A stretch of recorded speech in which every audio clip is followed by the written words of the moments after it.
Imagine you have built the company. You have mastered the strategy, but every time you reach for that one specific word in a high-stakes meeting, your voice trembles. You say it, and you see that subtle look on your client's face. You know you missed it. It is a common struggle. I have seen founders and executives stumble over this exact word. It feels like a linguistic wall that stops you from being taken seriously. Exactly. Today, we're not just learning a word, we're reclaiming your confidence. We're going to master the most difficult word in the professional world, entrepreneur. And stay with us, because halfway through, we're sharing a 3-letter secret that changes the entire sound of the word. And at the end, we have a special founders quiz to see if your ears are finely tuned to the correct frequency.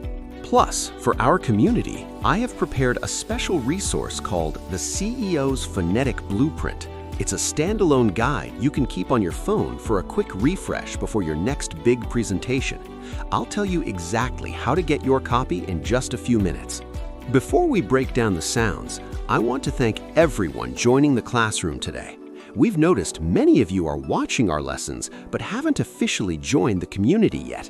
If you want to refine your English and never miss a masterclass, please hit the subscribe button now. It's the best way to support this classroom and ensure we keep producing these deep dive sessions. Now, let's look at the first big mistake. Most people look at the letter E at the start of the word and they say N, like the word enter. Right, entrepreneur. That's how it's spelled, so that's how we naturally want to say it. And that is exactly where the professional authority vanishes. This is a French loanword. In English, we don't start with N, we start with on, like the word on. Listen closely. Entrepreneur. Wait, on? Like the letter O? Precisely. On. If you get the first 3 seconds of the word right, the rest of the word follows with ease. I want everyone listening right now to stop. Say it with me. On. Actually, let's see who's paying attention in the classroom today. If you're ready to master this and upgrade your status, type the word founder in the comments right now. It helps us know you're following the rhythm of the lesson. On. It feels different already. It feels lighter. It should. When you say N, your mouth is too tight. When you say on, your jaw drops slightly. It sounds more relaxed, more boutique. Think of other words like encore or entree. They all share this on sound.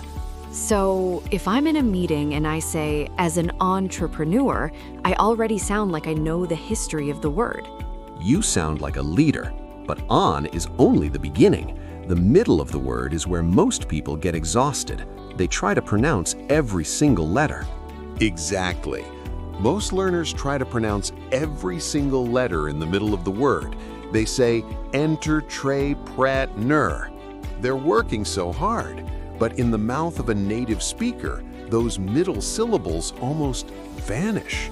They become what we call the schwa. The famous schwa. I hear teachers talk about this all the time, but for most of us, it still feels like a ghost sound. It's there, but we can't quite catch it. Think of the schwa as the economic sound of English. English is a stress-timed language. We don't give every syllable equal power. We save our energy for the important parts. For this word, the energy is at the very beginning and the very end. Everything in the middle is just a tiny neutral grunt. Tra. Instead of tray, we say tra. Listen to the connection. Entra.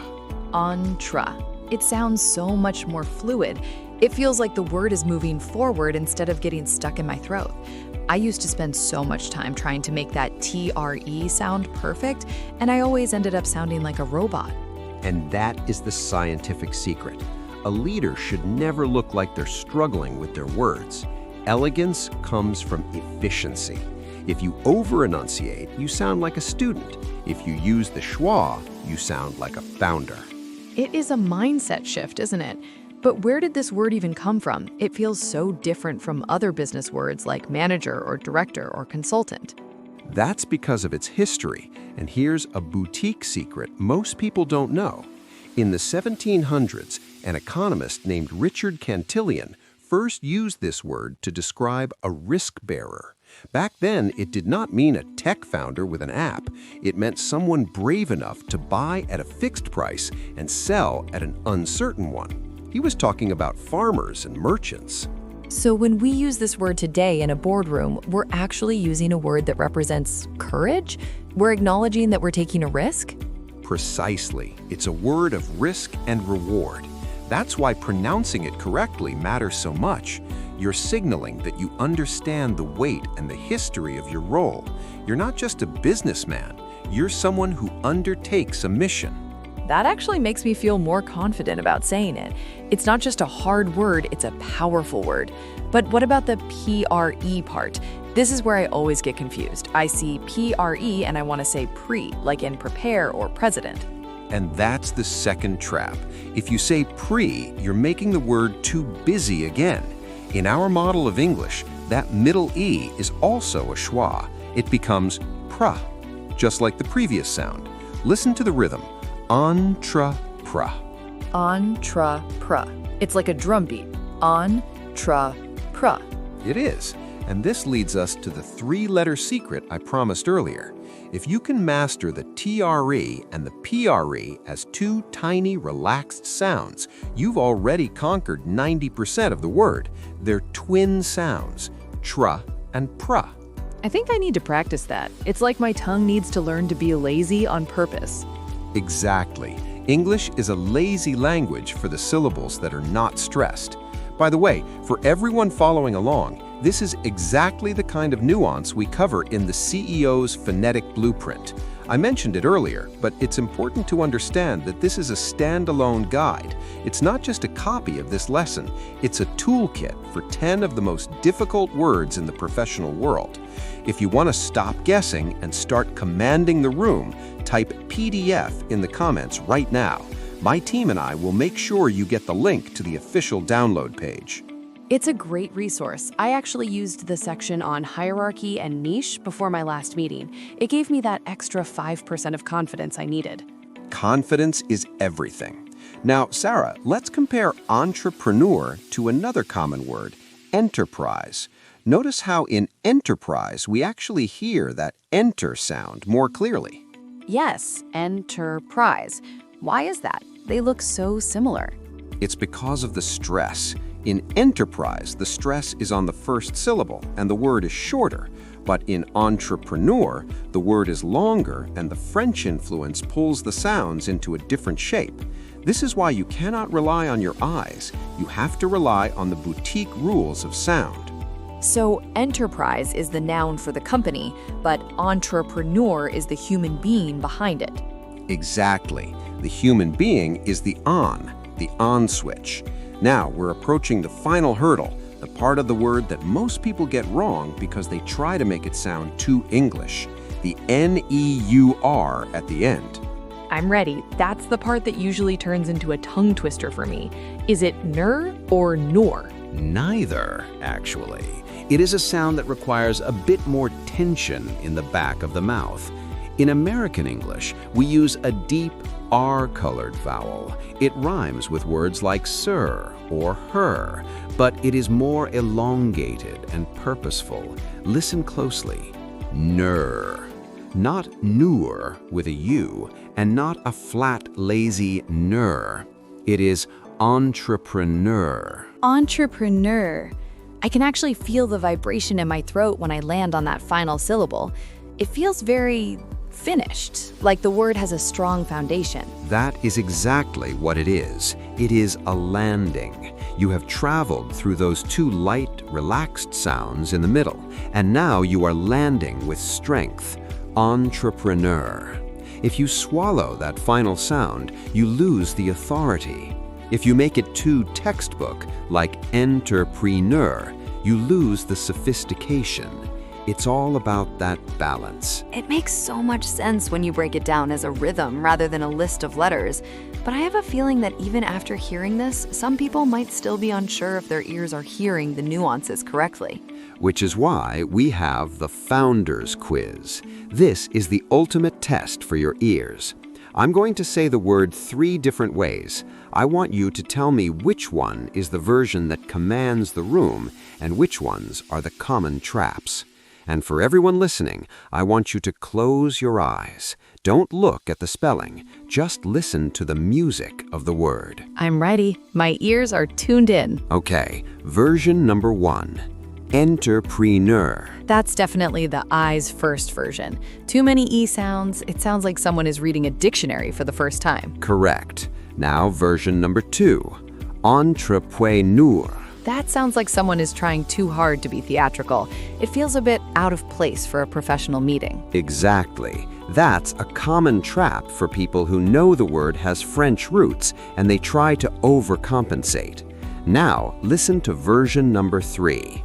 Entrepreneur. That's the one. It's fluid, it's professional, and it has that on switch at the beginning. Entrepreneur. Perfect. That's the sound of mastery.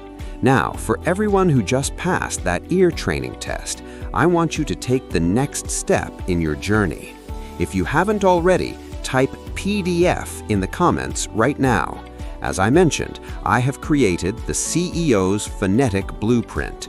This is a standalone independent guide that covers this word and 9 others that every professional must master to be taken seriously in global business. If you comment PDF, I will personally make sure you get the link to the official download page. It's an incredible resource. I keep a copy on my phone, and it's the perfect free refresh to look out while you're waiting in the lobby before a big presentation. We designed it to be a practical toolkit for your professional life. And remember, when you download that blueprint, you're not just getting a document, you're joining a global community of learners who value refinement over basic communication. Refinement is the key word there. It's about the small details that make a massive difference in how the world perceives you. Precisely. This is why our community is growing so quickly. We're building a world-class institution for people who want to lead, and it's an honor to have so many dedicated students joining the classroom every day. Then, before we wrap up, I want to go back to that idea of courage we discussed earlier. If someone is listening to this right now and they're feeling a bit nervous about using these new, relaxed sounds in their next meeting, what's your final advice? My advice is to remember that every great founder was once a student. The first time you say entrepreneur instead of entrepreneur, it might feel strange. Your brain might tell you that you're being lazy with the sounds, but trust the rhythm. Trust your ears. You're not just changing a sound, you're upgrading your professional identity. It's about stepping into the role of the person you want to become. Exactly. I want to thank everyone for staying until the very final minute of this session. Your commitment to these deep dive conversations is what sets you apart. Don't forget to save this video to your professional development playlist so you can come back and practice these rhythms whenever you need a boost. And if you have a colleague who is currently building their own empire, share this with them. Let's raise the standard of global communication. I'm ready for my next meeting now. I'm going to walk in and say it with total confidence. Then our mission today is a success. I'll see you all in the next one. Keep exploring, keep questioning, and keep refining. See you in the next one.